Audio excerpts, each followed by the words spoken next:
And coming up next, it's a UFC welterweight division matchup.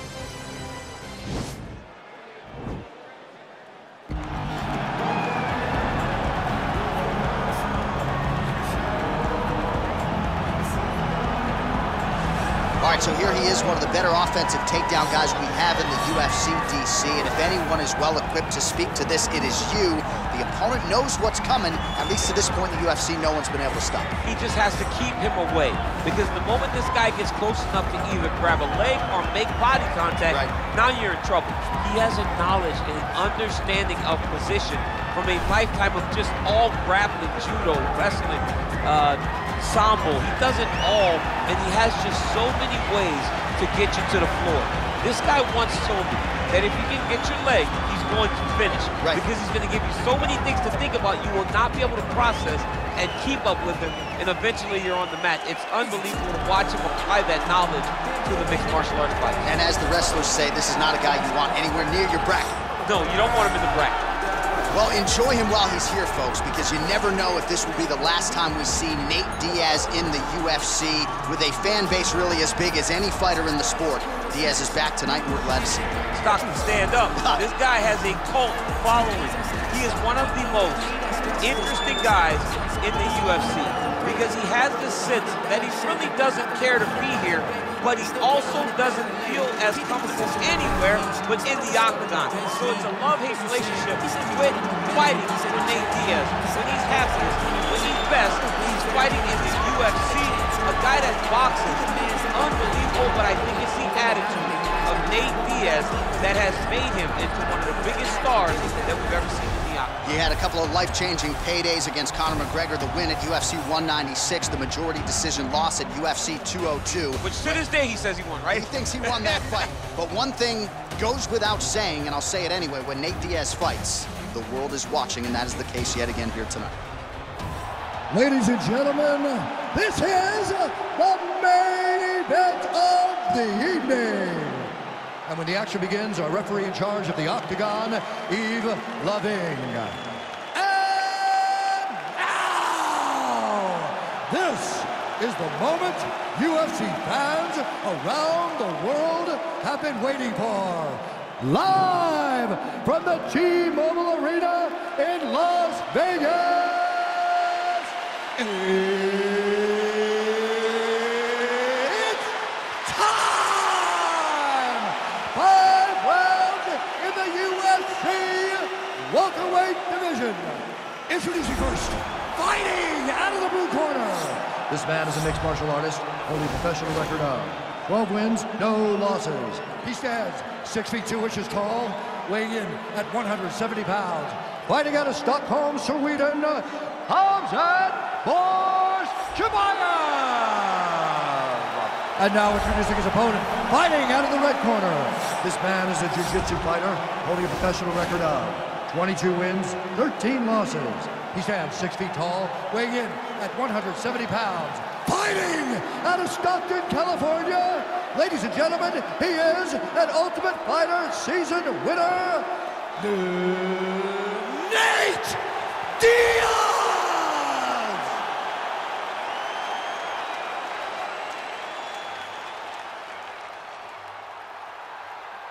Okay, guys, protect yourself at all time, obey my command at all time. If you want to touch left, do it now, go back to your corner.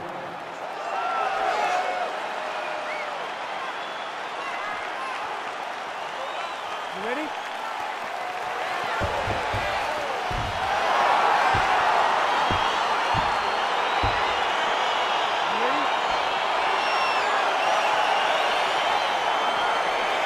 So here we go with round one, and on one side, clearly the more well-rounded fighter, yet when we sat down with him on Thursday, first words out of his mouth, he ain't gonna submit me, I'm gonna try to take him down. Oh my goodness, and you laugh just like that, because you know how much of a joke this is. You wanna avoid the grapple with this guy at all costs. I know he has bravado, I know he has a big ego, but it would benefit him to fight this fight. Diaz is trying to lock up on a submission now. This might just be a matter of time.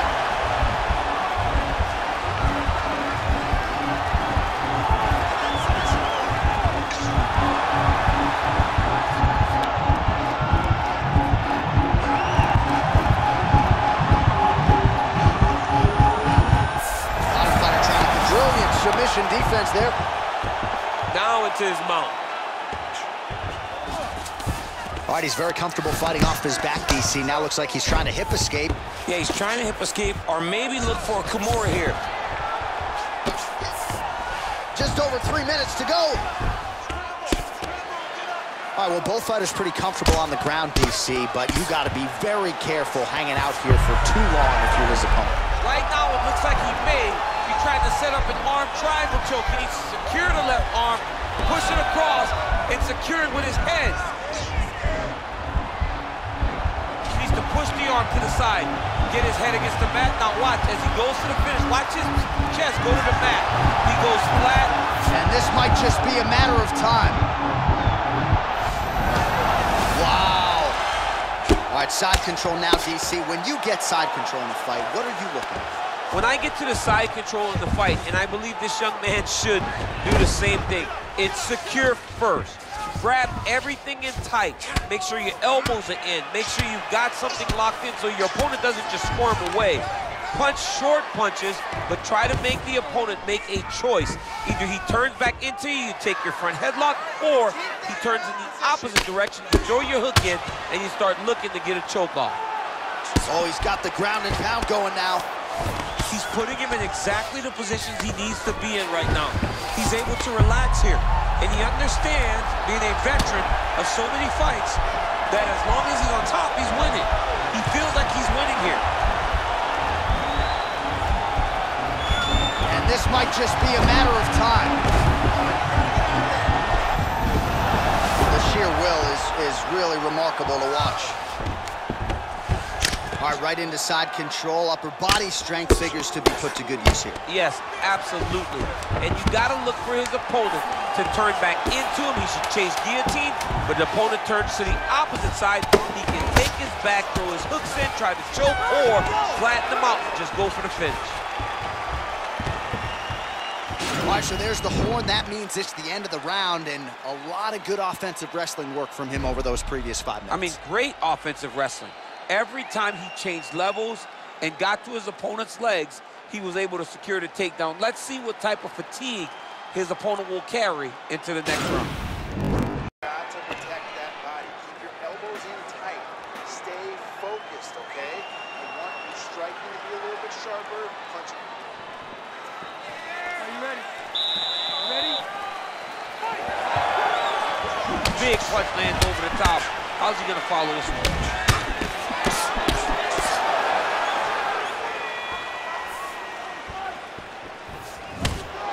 Loaded up on that right hand, too.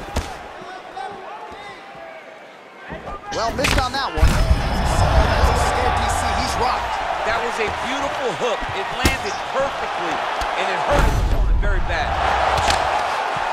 Fighter trying to pass here, but gets denied. Gets denied. Great job, great recognition of seeing what your opponent was trying to do. Oh, nice job here staying busy off of his back. Nice offense from the bottom.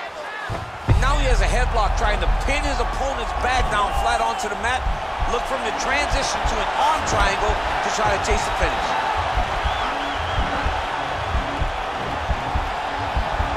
There he is. He's moving to the finisher position.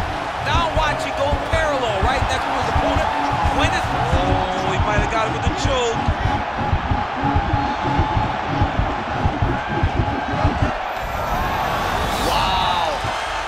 Side control now, and certainly I would think more offensive options for the bottom fighter than in the half guard. Absolutely more offensive options, because now you can just start to get away. You can just go to a wrestler stand-up. Get to your knees, post your hands, don't allow him to get... Now trying to hip escape. He's just trying to move out of this position off the bottom. The Kimura is not the arm, it's the shoulder pressure that usually makes you tap. He actually goes to an omoplata. Great pressure going forward by the top fighter now. You can certainly count on one hand the number of omoplatas that have been executed in the octagon. Somehow stays in the fight. All right, right into side control here, DC. Biggest difference between half guard and side control? Well, side control to me feels like a little bit less control, because now my legs aren't really doing anything anymore. Now I'm controlling you with my upper body. So I've got to be very, very aware it's still advantageous, but it just seems a little more free-flowing than having something like a half guard. Close guard. Well, you got to be working off of your back. He's certainly doing so here. Nice punch. All right, so inside the open guard of his opponent. You got to be careful playing around for too long here on the ground with this guy. Man, how fun is this to watch as he continues to dole out damage with the ground and pound. Take it back to the days of guys like Mark Coleman, just beating people up in the ground and pound. This guy is a throwback fighter, and he's very fun to watch. Yeah, the Godfather would be proud. Oh, nice.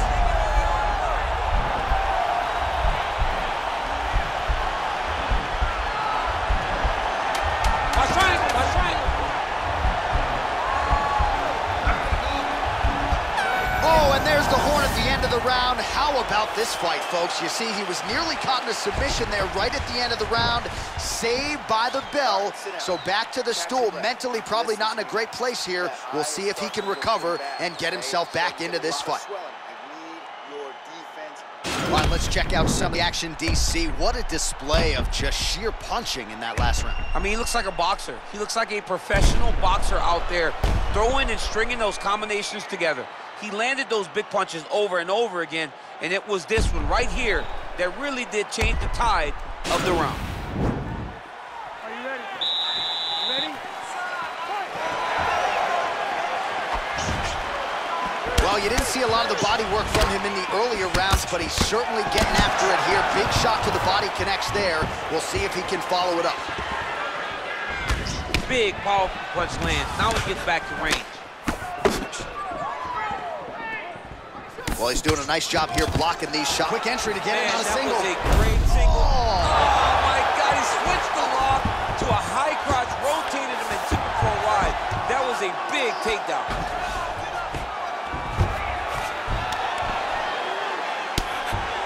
Well, these are some excellent ground and pound strikes here, DC. There's an efficiency with which he operates in these situations. He knows exactly when to throw, exactly when to hold, and it's allowing him to really control the grappling aspect of the fight. There's a song there, right? Know when to hold him, know when to fold him. Yep, absolutely. Watch triangle, watch triangle.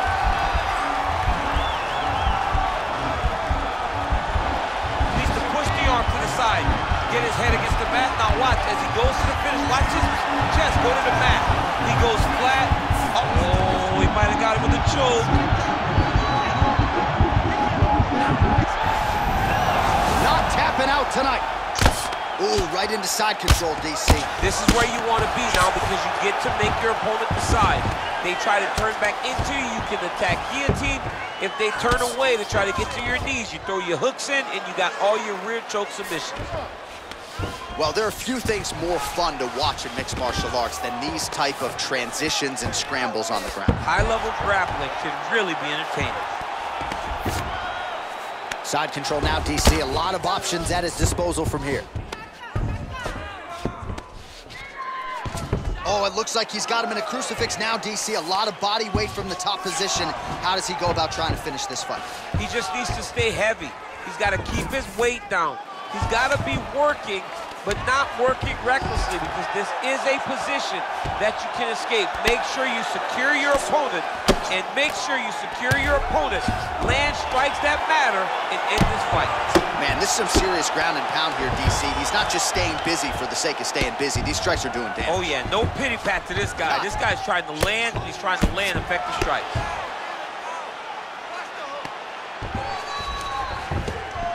Sound strike on the ground. 30 seconds remain in the round. Now the guy's got armbar. He's attacking it on him. He's attacking armbar now. Continuing to try to manipulate the head here. Oh, and there's the horn at the end of the round. So the fighter was really caught in a submission there just as the horn sounded. Safe to say he was saved by the bell there. So back to the stools they go. 60 seconds to recover here. We're going to fight on, ladies and gentlemen. Another round coming up.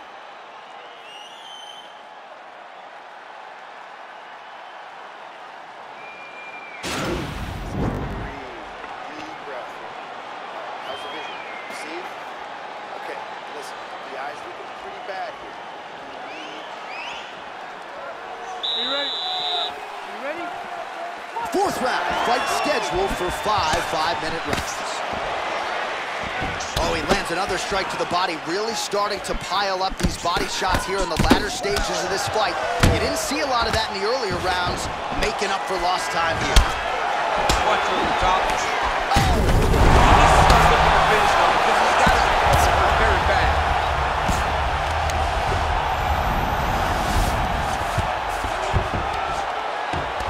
Well, he's staying pretty effective here, fighting off of his back. Nice strike landed there by the bottom by Diaz.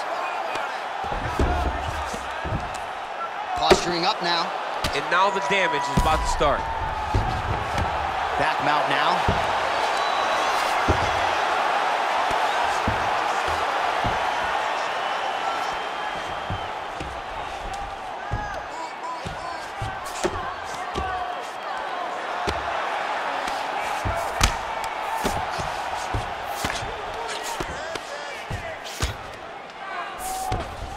Working off of his back here. Looks like he may try to hip escape. Right hand landed. Well, you know, I don't like the gi very much, but I have an appreciation and a healthy one for these type of transitions. You can tell he's been in a gi at some point in his life with the way that he moves so freely. I'm skipping jiu-jitsu next week, too. All right, so pretty good damage here with the ground and pound. Nothing superficial about these strikes. They are intending to harm. Oh, yeah, he's landing very accurately, and he's landing to get damage off.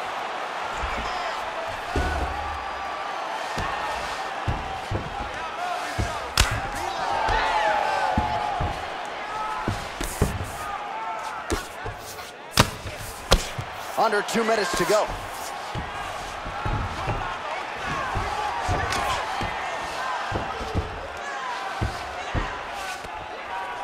Oh, you gotta watch him attacking submissions. He throws the legs up to try to get a triangle choke here. There he is. He's moving to the finishing position. Now, oh, now he's in trouble.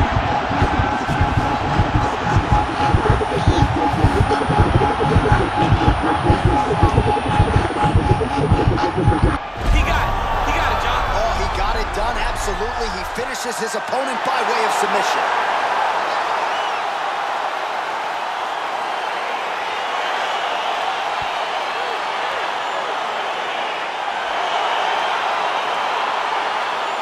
Let's take a look back at the replay as he gets it done by submission tonight, champ. Just watch how slowly he approaches the submission. He never rushes. He takes his time, but it's his trickiness.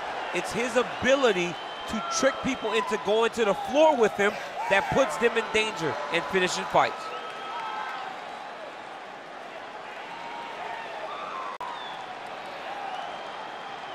So there he is, your winner by submission tonight, and that is how you put the rest of the division on notice.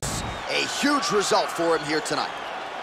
Ladies and gentlemen, referee Yves Levine has called a stop to this contest at 3 minutes, 49 seconds of round number 4. For the winner by submission, Khamzat Chimaev! Well, what an incredible result here tonight as you see the winner there celebrating his victory by way of submission, and they put so much stock into finishing this fight. They felt like to really spin his career forward, they needed to not just win, but get the finish, and they certainly got it tonight. They got the finish. He's such a terrific grappler. Every time he is on his back, he looks for submissions over and over again. Eventually, he found one tonight and got the desired result.